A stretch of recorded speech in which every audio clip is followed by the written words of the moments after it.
এখন কি ফকিরের মতো রাস্তায় হাত পেতে খাবার খেতে হবে? আর আমরা তো এখন বড় লোক নাই, কাগজের বড় লোক আছি, আসলে তো ফকিরি। ভিক্ষা করতে এসে ভিক্ষা না নিয়ে চলে যাচ্ছিস? অনেক আমার লোকে দেখা করতে রাজি হয়েছে। আলহামদুলিল্লাহ। আমাকে সেই সময়ের কিছু তথ্য দিয়ে সহযোগিতা করবেন প্লিজ। অবশ্যই করবো। তুমি আমাকে মিথ্যা বলে ওর সাথে দেখা করানোর জন্য নিয়ে এসেছো? ওই মেঘলা জামাই কি কইছে? অনেকের লগে আর কোনোদিন মিল হইব না। তোমার সঙ্গে নাকি তোমার প্রথম স্ত্রী মেঘলার মিটিং হয়েছে? আপনি কি আপনার মাইয়ারে সুস্থ দেখতে চান নাকি মাইয়ার মরামুখ দেখতে চান? আপাতত তোমরা ঢুকলো কিভাবে? আজকে কিন্তু এতগুলো মানুষ আমরা আসছি ঘাট ধাক্কা খাওয়ার জন্য না। তোর এত বড় সাহস, তুই আমার অফিসে এসে বড় গলায় কথা কস আবার?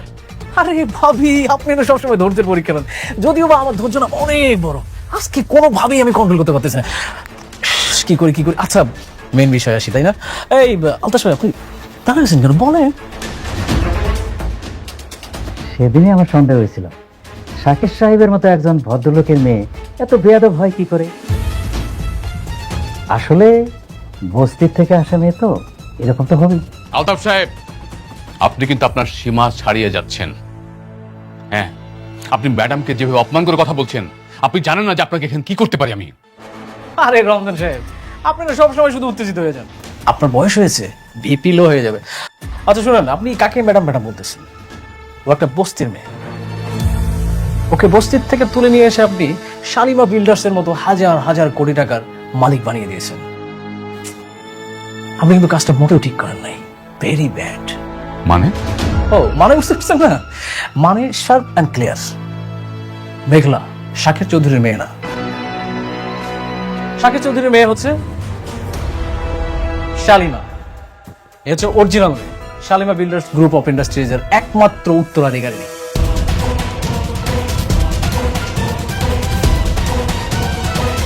আর আপনি যাকে এখানে নিয়ে এসেছেন সে একজন ফেক, নকল, টাকার লোভী। হাজার হাজার কোটি টাকার লোভ সামলাতে পারেনি, এসে চেয়ারে বসে পড়েছে। রাতুল সাহেব, আপনার যে কি প্রমাণ আছে? Nice question. প্রমাণ, তাই না? হাজার হাজার কোটি টাকার মালিককে নিয়ে প্রশ্ন, তাহলে তো প্রমাণ ছাড়া আসা যাবে না। তাহলে তো মনে হয় এটা প্রমাণ ছাড়া আসলে বিগ মিস্টেক, তাই না? ঠিক বলছো। আমরা তো প্রমাণ ছাড়া আসিনি, প্রমাণ আছে। এই আপনি একটু বলেন না প্লিজ। আমি সেদিন মিথ্যা কইছিলাম। আসলে আমি বাচ্চা চুরি কইরা বস্তির পেছনে রেখা যাই নাই, টাকার বিনিময়ে বিক্রি করছি। আর সেই মাইয়া এইটা। তাহলে সেদিন কেন আপনি মিথ্যা বলছিলেন? আপনি বলেন নাই আপনি বস্তির পাশে রেখে আসছেন? আরে ভাবি, আপনি এই সামান্য জিনিসটা বুঝতে পারছেন না। সে কেন মিথ্যা কথা বলছে? টাকার জন্য। তার তো টাকা নিড। সে টাকা পেয়েছে, আর তো সে ওই বাচ্চাটাকে তো বিক্রি করেছে। এখন যদি সত্যি কথাটা বলে দিত, তাহলে ওই বাচ্চাটাকে তো আর ফেরত দেওয়া সম্ভব ছিল না। তাই মিথ্যা কথা বলেছে। কিন্তু আমি তো জানি আমার বাপ মায় কখনো আমার লগে মিথ্যা কথা কইবে না। এটা অবশ্য আপনি ভালো কথা বলেছেন। আপনি একটা কাজ করেন, শুনেন, ওই আপনার বাবা মাকে একটা ফোন দিন। যদিও বা আমাদের হাতে এখন ওই আপনাকে ফোন দেওয়ার এইসব অনেক কাহিনী, এইসবের সময় নেই। আপনি একটা কাজ করেন, শুনেন, আপনি সুন্দর করে বাসায় যান। বাসায় গিয়ে আপনার বাবা মার সাথে কথা বলেন, তাহলে সত্যি প্রমাণটা পেয়ে যাবেন। রমজান সাহেব, আপনার উচিত ছিল আসল শালিমাকে খুঁজে বের করা।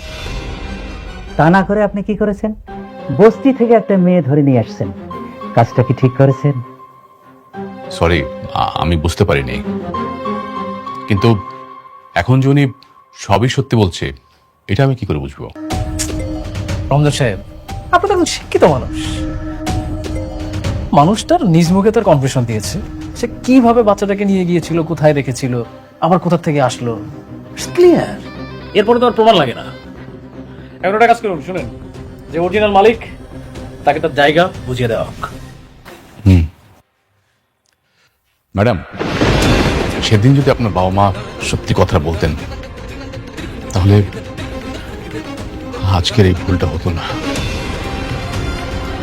আপনি কাজ করুন, আপনি দায়িত্বটা ছেড়ে দেন, আপনি চলে যান প্লিজ। ম্যানেজার আঙ্কেল,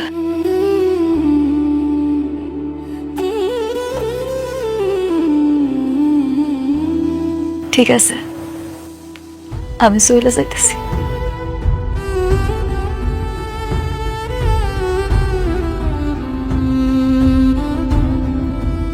আপনি যান, আপনার জায়গায় বসে।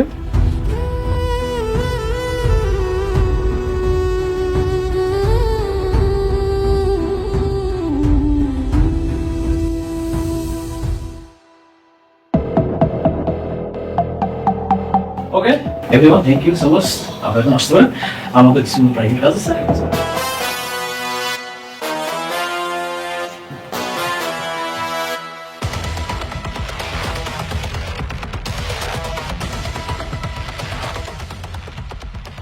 Thank you. ওয়েলকাম। আমি তাহলে আসি। Okay, see you. আসসালামু আলাইকুম। ওয়ালাইকুম আসসালাম। খুব টাকার গরম, তাই না? আমার বাড়ি কেনা, আমাকে পথে নামাও। এবার যা, বস্তির মেয়ে বস্তিতে গিয়ে থাক। আরে তোর হাজবেন্ড অনেক আমার কিছু করতে পারে নাই, আর তুই তো মাইয়া মানুষ।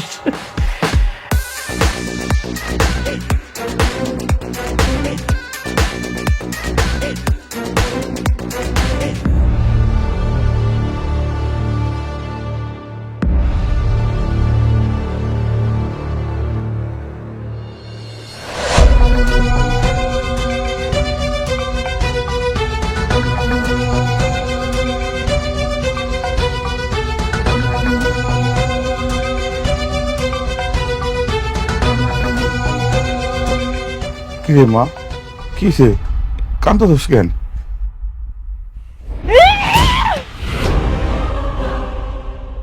মা কি এমন করতেছিস কেন? কি হয়েছে মা? খবরদার, খবরদার, তোমরা আমারে ধুইবা না। আজকে আমারে জবাবদিহি করতেই হইব। আমারে জবাব দাও তোমরা। কেন মিথ্যা কথা কইছো আমার লগে? কেন করছো এমন? হ্যাঁ, আমি তো বস্তির মাইয়া মেঘলা ছিলাম। কেন আমার মিথ্যা স্বপ্ন দেখাইয়া ওই রাজপ্রাসাদে পাঠাইছো তোমরা? কেন কইছো আমি শালিমা? চুপ করে রইছো কেন? এখন কথা কইতাছো না কেন? কম না কেন যে তোমরা আমার আসল বাপ মা? কইতে পারতাছো না? কি হইলো আব্বা, আমি জানতে চাই, কথা কও। মারে লোভ, লোভে করে এটা করছি, আমাকে মাফ করে দে মা। তোমাকে লোভের কারণে আমার মান সম্মান সব ধুলোর হয়ে গেল। এতগুলা লোকের সামনে আমার ঘাটটা ধাক্কা দিয়া বাইর করে দিল। আমার প্রতারক কইছে আমি নাকি লোভী। আমি কি লোভ করছি? আমি কি লোভ করছি আমারে কও। শান্ত না, আর কান্দিস না, কান্দিস না, আল্লাহ দোহাই লাগে একটু শান্ত। আমরা গরিব মানুষ, এই বস্তির মানুষ, আমরা নুন ভাত খেয়ে নেই, ভালো থাকুন। সুখ পাইতে বেশি টাকা লাগে না রে মা। কি কইলা তুমি? তুমি কি কইলা মা? সুখ? আরে মা, যার নিজের কোনো পরিচয় নাই, এর আবার কিসের সুখ? না আমি হইতে পারলাম শালিমা, না হইতে পারলাম অনেকের মেঘলা, না দিতে পারলাম সন্তানের পিতৃ পরিচয়। আমি তো এখন একটা জীবন্ত লাশ। মা মা, এমন কথা কইস না। তুই আমাকে মাইয়া সারা জীবন আমাকে মাইয়া হয়ে থাকবি মা। শান্ত হ, একটু শান্ত হ।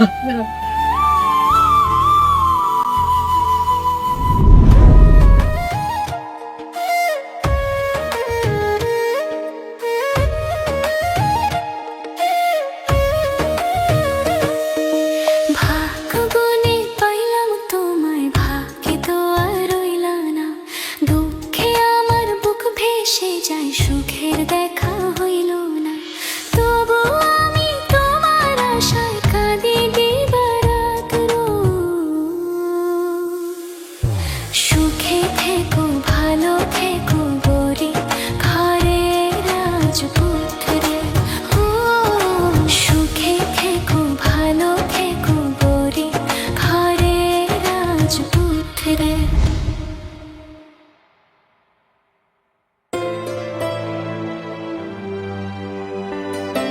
ড্রাইভার যাও। কোথাও যাচ্ছি আমরা? আজ ডিনারটা বাইরেই করব। ও, কালকে নাকি মেঘলার সঙ্গে দেখা করতে যাচ্ছ? মেঘলার সাথে দেখা করতে যাব কেন? শুনলাম বিজনেসের কারণে নাকি নতুন করে মিটিং করছো ওর সাথে। কে বলেছে? সাব্বির। কেন, ভুল বলেছে? না, ঠিকই বলেছে। আজকাল দেখছি ঘরে বাইরে সব ইনফরমেশন সাব্বির তোমাকে দিচ্ছে। এতে তো দোষের কিছু নেই। দোষের কিছুই নেই। বিজনেসে অনেক সময় মুখোমুখি হতে হয়। হ্যাঁ আমি জানি দেখা হতেই পারে, ভেবেছিলাম তোমাকে আটকাবো, কিন্তু দেখো আমি তো সেটাও পারবো না। কারণ যে মেয়ের কখনো সন্তান হবে না, সে মেয়ে চাইলেও স্বামীর উপর সব ধরনের অধিকার দেখাতে পারে না। ঠিক আছে, তোমার যা ইচ্ছে তুমি তাই করো, শুধু একটা কথা মনে রেখো, বৃষ্টি নামে একটা মেয়ে তোমাকে প্রচন্ড ভালোবাসে, তাকে কখনো কষ্ট দিও না।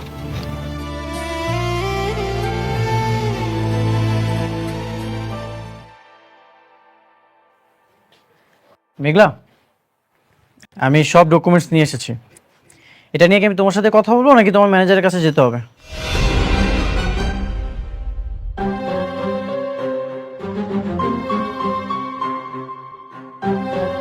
তুমি কে? তুমি মেঘলার চেয়ারে কেন বসেছো?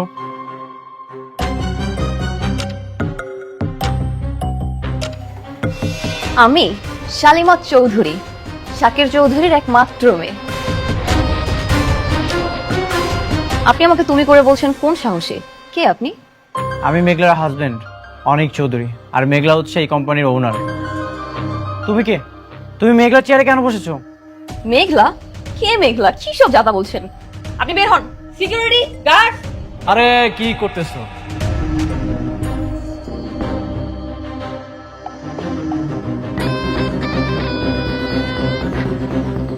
ও হচ্ছে আমার সব থেকে কাছের বন্ধু, ওর সাথে খারাপ ব্যবহার করলে হবে? রাতুল তুই? হ্যাঁ আমি। তুই তো জানিস আমার কই মাছের প্রাণ, আমি সহজে মরি না। তোরা সবাই মিলে আমাকে মারার জন্য, ধ্বংস করার জন্য উঠে পড়ে লেগেছিস। কিন্তু দেখ, এই বৃথা চেষ্টা করে কোনো লাভ নাই, পারবি না। মেঘলা কোথায়?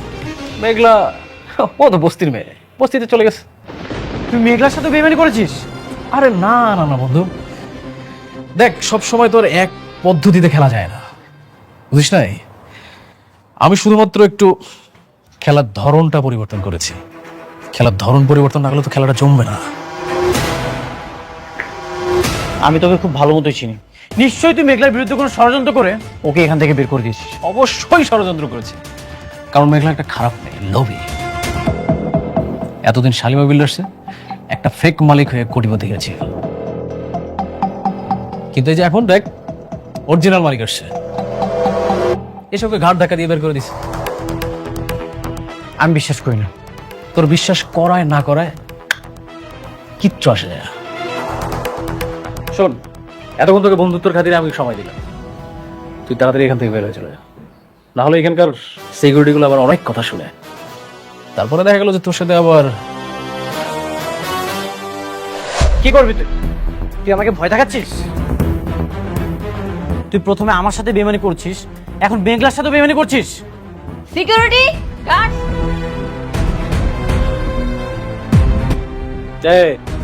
তোমরা কিচ্ছু করো না, আমার বন্ধু, বাল্যকালের বন্ধু, ওর অনেক জ্বালা পড়া হচ্ছে, ও একটু জ্বালা মিটাচ্ছে, বন্ধুর সাথে বন্ধু জ্বালা মিটাবে, এটা খুব স্বাভাবিক। নে বন্ধু তুই নে, টু বি কন্টিনিউ। তোর অনেক বার বাড়ছে, একবার শুধু প্রমাণ করতে পারি, তোকে এই 4 তলা থেকে লাথি মেরে নিচে ফেলে দিব, আর সেদিনই তোর দিন শেষ। ও বন্ধু আমার শুধু খেপে, হ্যাঁ? তুই ভিপি লোহার ওষুধ খাইস, না হলে স্টক করবি। আচ্ছা ও আপনারা আসেন।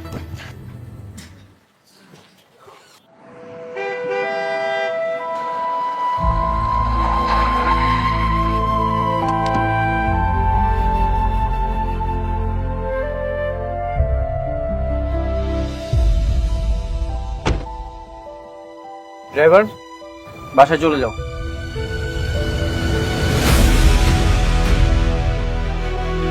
শুনো, ওই আমি তাহলে দোকান দিকে যাই, আর ওই মেঘলা দিকে একটু খেয়াল রাখো। কইতে হইব না তোমারে, আমি ওর মানা সারাক্ষণ মাইয়ার চোখে চোখে রাখি।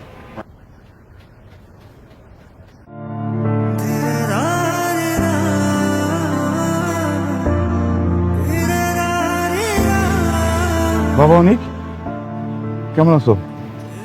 কতদিন পর তুমি আমার ভাঙ্গা বস্তি তাইলা না? বসো বাবা। মেঘলা, মেঘলা, মা দেখে কে আইছে?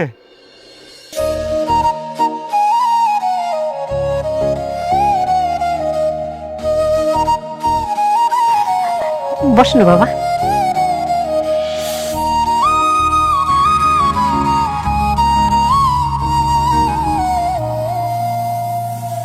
তোমার অফিসে গিয়েছিল, সেখান থেকে সরাসরি এখানে আসলাম। আমারে আপনি মাফ করে দিন, আপনারা কাজটা দিতে পারলাম না। আমার আর ওই ক্ষমতাটা নাই। আসলে ওই রাজ্যের রাজকন্যা চলে আসছে তো, ওই রাজপ্রাসাদটা এখন আর আমার নাই। কেন তুমি মিথ্যা অভিনয় করছো মেঘলা? মিথ্যা? মিথ্যা কেন আপনার কাছে কইতে যাবো? সত্যি কথাই কইতেছি, আমার আর কোনো অধিকার নাই ওইখানে। অধিকার তো তুমি নিজেই ছেড়ে দিয়ে চলে এসেছো মেঘলা। রাতুল বেইমান, এটা ওর পাতানো চাল ছিল। আমি জানি তুমি শাকের চৌধুরীর আসল মেয়ে শালিমা।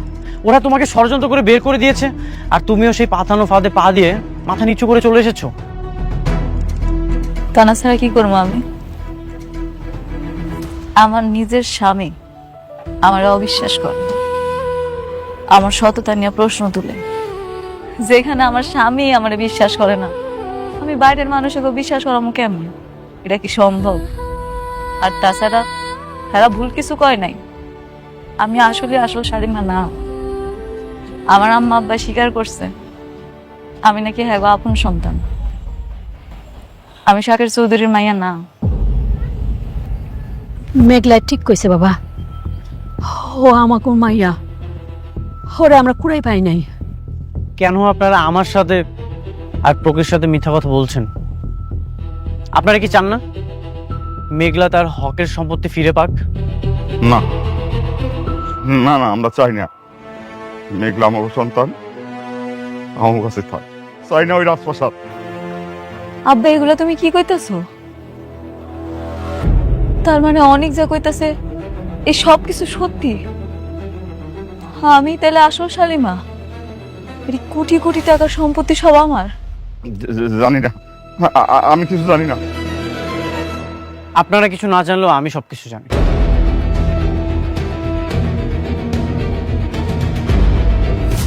চাচা, আপনি তো অনেক বছর ধরে এখানে আছেন, সেই ছোট থেকে মেঘলাকে এখানে দেখেছেন। কবে তার বাবা মা মেঘলাকে কুড়িয়ে পেয়েছিল? তা তো বাবা বহুত বছর আগের কথা, তখন মেঘলার বয়স ছিল মাত্র 1.5 বছর। কোথায় পেয়েছিল?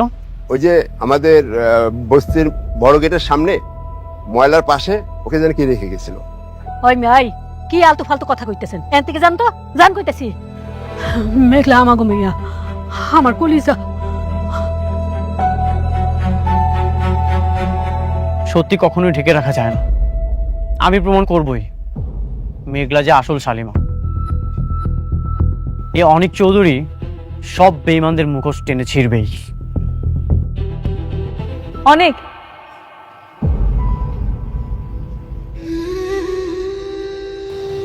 আপনার কাছে একটা অনুরোধ করে রাখবেন, একটু পরে সন্ধ্যা নাই মাইব। আজকে রাতটা আপনি আমগুলোকে একটু খান। আমি রান্না করছি, অনেক দিন আপনারা নিজের হাতে খাওয়াই না। আজকে যদি আপনি আমার সাথে খান আমি খুব খুশি হব। আমার কাজ আছে, আমাকে চলে যেতে হবে। ব্যবসার কাজ তো সারা জীবন করা যায়, কিন্তু আজকের এই দিনটা চলে গেলে আমি কোটি টাকা দিয়েও এই দিনটা ফিরত আনতে পারবো না। অন্তত পুরনো ভালোবাসার মায়া আজকে রাতের খাবারটা খাইয়া যান। ঠিক আছে, এখানে রাত্রে ডিনার করে তারপর আমি যাব।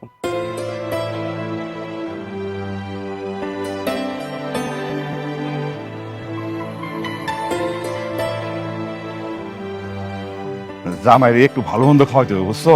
আমি একটু বাজারের দিকে যাই। বাজারে যাইতে হইব না, রান্না তো হইছেই। আর ফ্রিজে মুরগির গোস্ত আছে, ওইটা রান্না করি। আচ্ছা তাই করো। আর শোনো, ওই যে তুমি একটা স্পেশাল বাদামের ভর্তা করো না, হ্যাঁ, ওইটা কিন্তু কইরো, জামাই কিন্তু পছন্দ করে। হ্যাঁ করুন রে।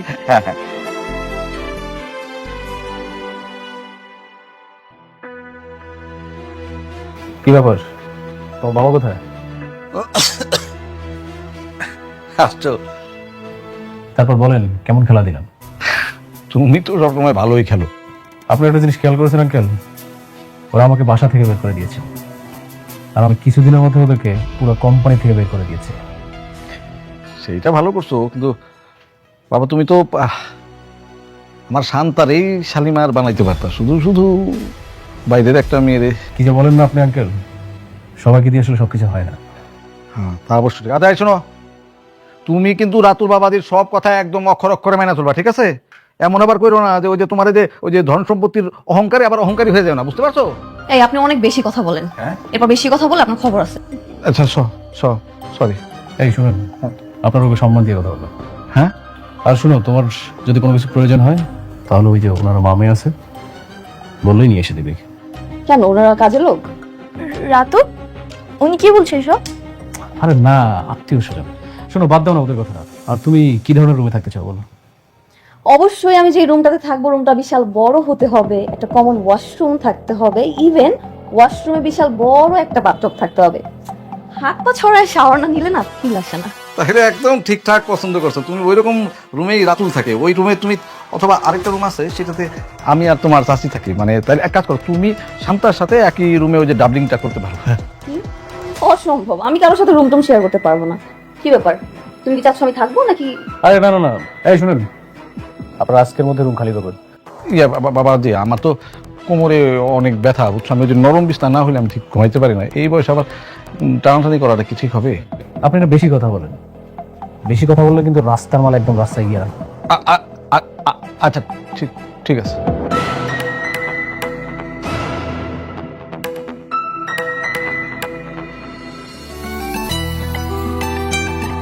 আমি দিতেছি, তুই জামাইয়ের পাশে গিয়ে বল।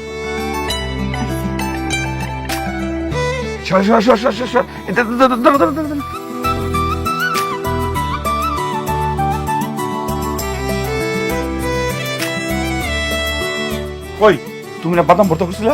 ও আমি দিছি।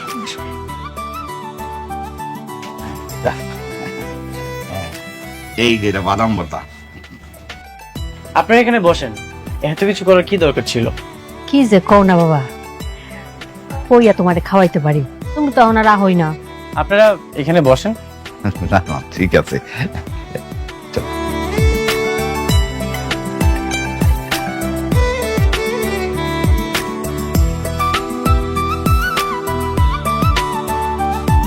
একটু টমেটো দিই। না, এটা শেষ করি।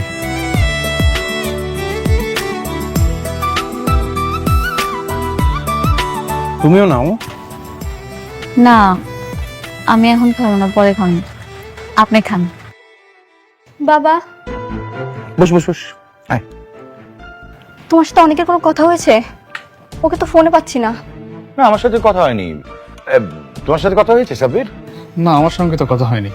কি বলো? এতবার কল দিচ্ছি, কল তো রিসিভই করছে না।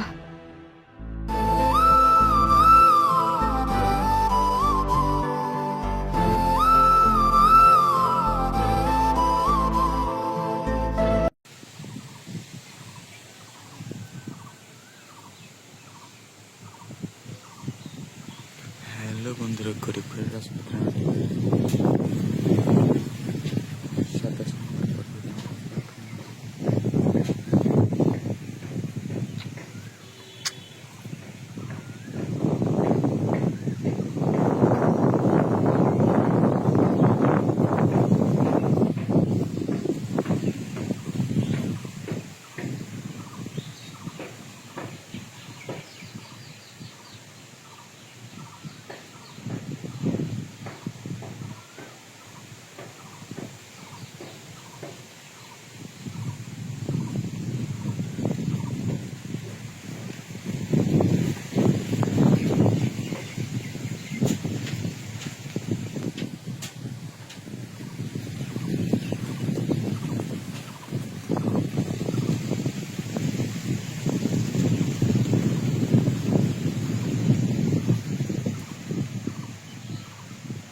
তো বন্ধুরা কেমন আছেন সবাই? আশা করি সবাই অনেক ভালো আছেন। আজকের ওয়েদারটা কিন্তু অনেক ভালো।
হ্যালো বন্ধুরা, দেখতেই পারতেছেন আজকের ওয়েদারটা কিন্তু অনেক সুন্দর।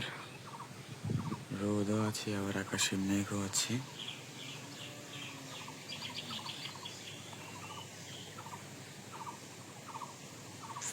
গরিব ঘরের রাজপুত্র নাটক আপনাদের কার কার কাছে ভালো লেগেছে? পার্সোনালি আমার কাছে কিন্তু অনেক ভালো লেগেছে।